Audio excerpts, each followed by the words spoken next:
Welcome back to another edition of Marco's Minute. This week's handicapping tip, we're going to take a look at bye weeks. The NFL, once we start the bye weeks, everybody looks at it and says, how do you handicap bye weeks? Is it a plus? Is it a minus?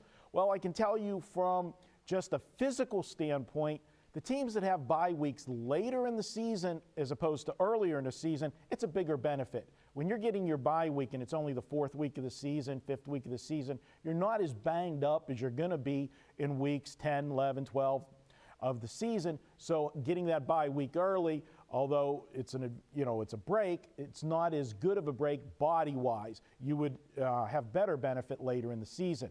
Now let's talk about the bye weeks, teams that go into them and how they come out of them.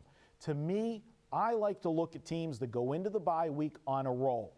If you're doing everything well and you go into the bye week, to me that's a momentum stopper. I'm going to look to try to find spots to go against some of these teams. Because let's face it, if everything's working well and you go into the bye week, what are you working on?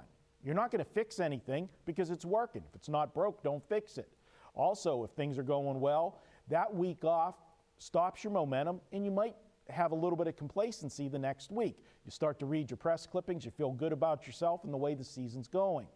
On the flip side to that, if you go into a bye week on a bad note, you're struggling, you're going to really work hard and focus on changing some things. You'll use that extra week maybe to fix some problem areas or put some new things into the offensive or defensive scheme.